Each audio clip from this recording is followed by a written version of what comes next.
묵상 교하심으로 새로운 예배를 시작하겠습니다. 하나님 은혜와 사랑에 감사합니다. 한밤에도 주님의 품에 우리를 편히 쉬게 하시고 새날을 주시고 예배케 하심을 감사합니다. 오늘 이 하루도 주께만 영광 돌리는 하루가 되게 하시고 임마누엘 주님과 동행하는 하루 될 수 있도록 인도하여 주옵소서. 우리가 가지고 온 모든 인생의 짐과 문제들은 주께서 담당해 주시고 목자 되신 하나님께서 푸른 초장과 쉴만한 물가로 인도하여 주옵소서. 오늘도 주의 자녀들이 오가는 모든 발걸음을 어떤 해함도 상함도 없도록 하나님이 천군 천사 동원하셔서 보호하시고 인도하여 주옵소서. 두려움에 떨고 있는 인류를 긍휼히 여기시고 하나님을 경외하게 하시고 하나님이 이 땅을 새롭게 하시고 치유하심을 경험할 수 있도록 인도하여 주옵소서. 주님, 우크라이나 땅에 평화를 주시고 저들의 간절한 기도를 이루어 주옵소서. 예수님의 이름으로 기도합니다. 아멘. 찬송 268장 드리겠습니다. 죄에서 자유를 얻게 함은 보혈의 능력, 주의 보혈, 시험을 이기고 승리하니 참 놀라운 능력이로다. 주의 보혈 능력이 있도다. 주의 피 믿으오. 주의 보혈 그 어린 양의 매우 귀중한 피로다. 육체의 정욕을 이김은 보혈의 능력, 주의 보혈, 정결한 마음을 얻게 하니 참 놀라운 능력이로다. 주의 보혈 능력이 있도다. 주의 피 믿으오. 주의 보혈 그 어린 양의 매우 귀중한 피로다. 눈보다 더 희게 맑히는 것 보혈의 능력, 주의 보혈, 부정한 모든 것 맑히시니 참 놀라운 능력이로다. 주의 보혈 능력이 있도다. 주의 피 믿으오. 주의 보혈 그 어린 양의 매우 귀중한 피로다. 구주의 복음을 전할 제목 보혈의 능력, 주의 보혈, 날마다 나에게 찬송 주니 참 놀라운 능력이로다. 주의 보혈 능력이 있도다. 주의 피 믿으오. 주의 보혈 그 어린 양의 매우 귀중한 피로다. 아멘. 오늘 이 시간에 주시는 살아계신 하나님의 말씀은 신약성경 누가복음 18장 18절에서 30절까지 말씀입니다. 어떤 관리가 물어 이르되 선한 선생님이여 내가 무엇을 하여야 영생을 얻으리까? 예수께서 이르시되 내가 어찌하여 나를 선하다 일컫느냐? 하나님 앞에는 선한 이가 없느니라. 내가 계명을 하나니 간음하지 말라, 살인하지 말라, 도둑질하지 말라, 거짓 증언하지 말라, 내 부모를 공경하라 하였느니라. 여짜오되 이것은 내가 어려서부터 다 지켰나이다. 예수께서 이 말을 들으시고 이르시되 내게 아직도 한 가지 부족한 것이 있으니 내게 있는 것을 다 팔아 가난한 자들에게 나누어주라. 그리하면 하늘에서 내게 보화가 있으리라. 그리고 와서 나를 따르라 하시니 그 사람이 큰 부자이므로 이 말씀을 듣고 심히 근심하더라. 예수께서 그를 보시고 이르시되 재물이 있는 자는 하나님의 나라에 들어가기가 얼마나 어려운지 낙타가 바늘귀로 들어가는 것이 부자가 하나님의 나라에 들어가는 것보다 쉬움이라 하시니 듣는 자들이 이르되 그런즉 누가 구원을 얻을 수 있나이까? 이르시되 무릇 사람이 할 수 없는 것을 하나님은 하실 수 있느니라. 베드로가 여짜오되 보옵소서. 우리가 우리의 것을 다 버리고 주를 따랐나이다. 이르시되 내가 진실로 너희에게 이르노니 하나님의 나라를 위하여 집이나 아내나 형제나 부모나 자녀를 버린 자는 현세에 여러 배를 받고 내세에 영생을 받지 못할 자가 없느니라 하시니라. 아멘. 한 관리가 예수님께 나와서 물었습니다. 선한 선생님이여, 내가 무엇을 하여야 영생을 얻으리까? 이 사람은 자신이 영생을 얻는 것이 무언가를 해야 한다고 생각했습니다. 예수님은 그에게 율법을 행해야 구원을 얻을 수 있다고 말씀하셨습니다. 20절에 보니까 내가 계명을 안 하니 간음하지 말라, 살인하지 말라, 도둑질하지 말라, 거짓 증언하지 말라, 내 부모를 공경하라 하였느니라. 자, 그런데 예수님의 이 말씀을 듣고 이 청년은 이야기합니다. 내가 어려서부터 이것들을 다 지켰습니다 라고 이야기했습니다. 여러분, 그런데 그가 지켰다고 하는 그 율법을 가만히 보십시오.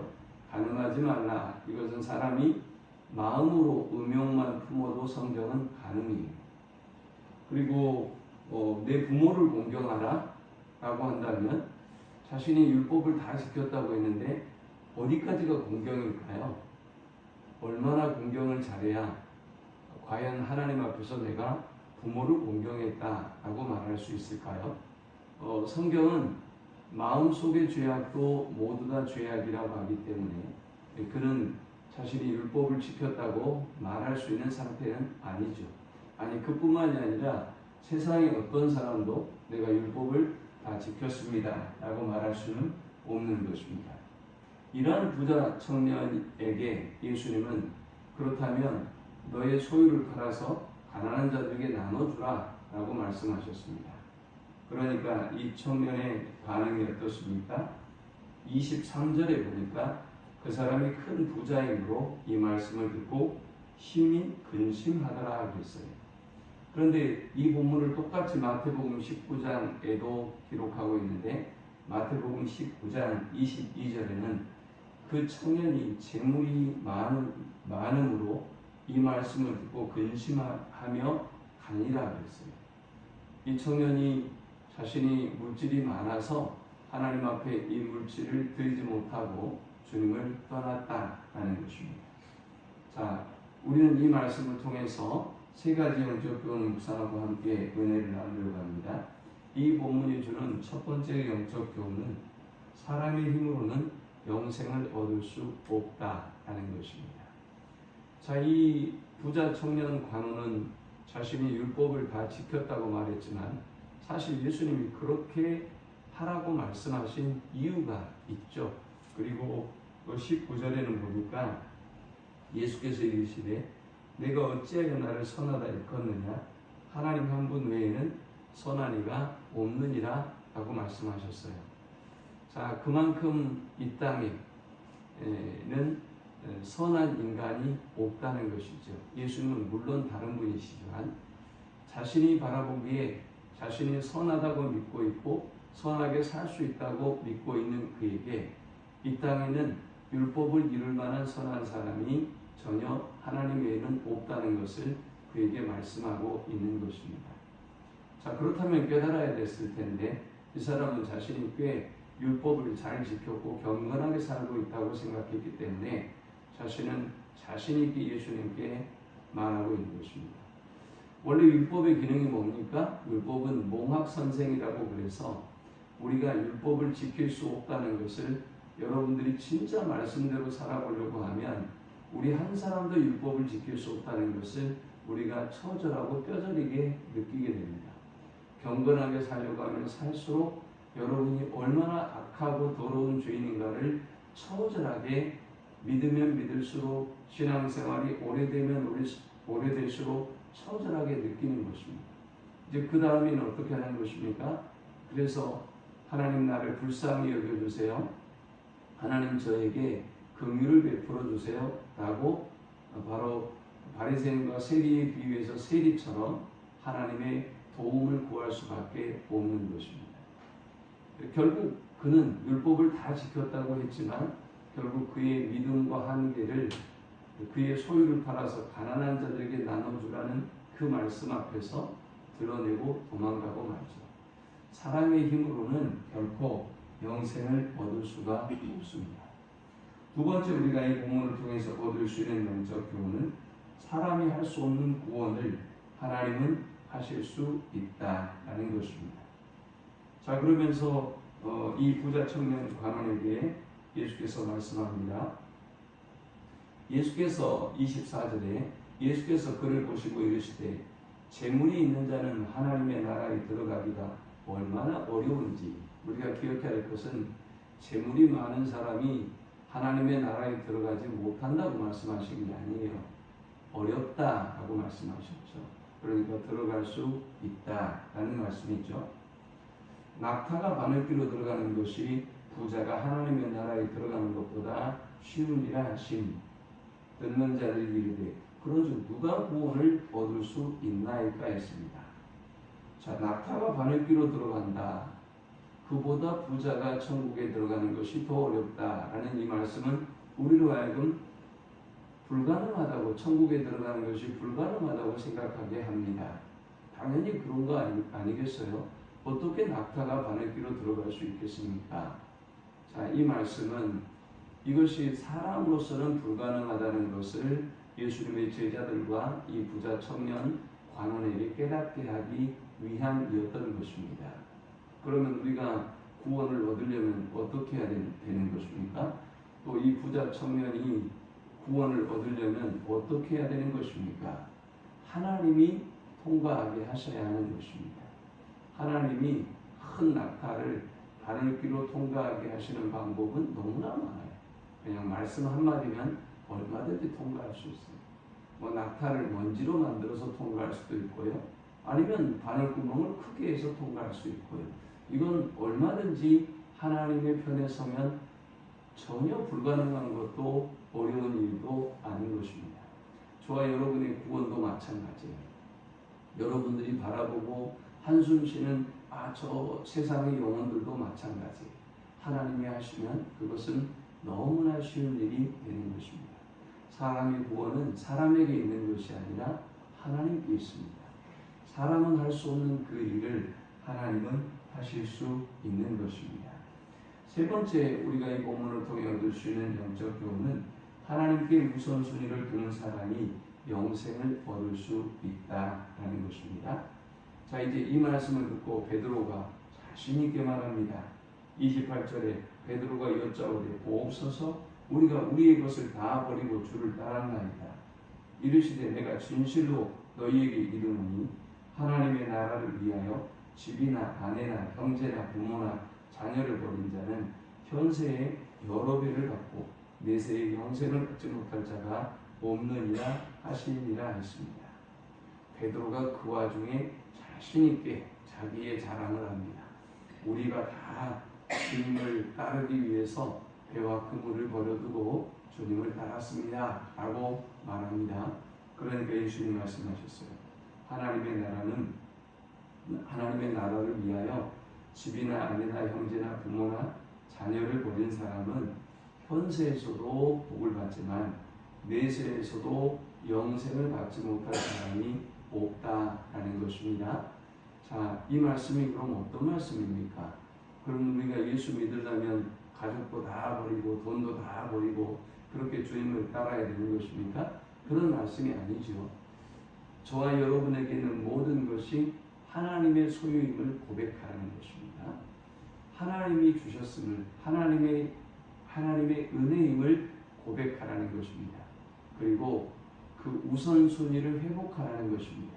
저와 여러분이 벌어서 모으고 이룬 업적과 어떤 물질이 아니라 하나님이 재물 얻을 능력도 주시고 하나님이 곳간의 복을 주시고 지혜도 주셔서 이만한 물질의 복과 은혜를 주셨다라는 것입니다. 중요한 말씀은요, 이렇게 우리가 하나님의 나라를 위하여 분명한 하나님의 주권을 인정하고 하나님의 소유를 인정하고 하나님의 은혜를 인정하게 되면 그 사람에게 하나님이 현세에 여러 배의 복을 주신다라는 것입니다. 정말 여러분이 하나님의 주권을 인정하고 살아가면요, 삶이 풍요롭고 걱정이 없어요. 근데 이것이 내 것이다라고 생각하면 항상 부족해요. 항상 궁핍해요. 그리고 항상 만족이 없어요. 아무리 많이 있어도 항상 부족해요. 욕심이 우리를 지배하는 것입니다.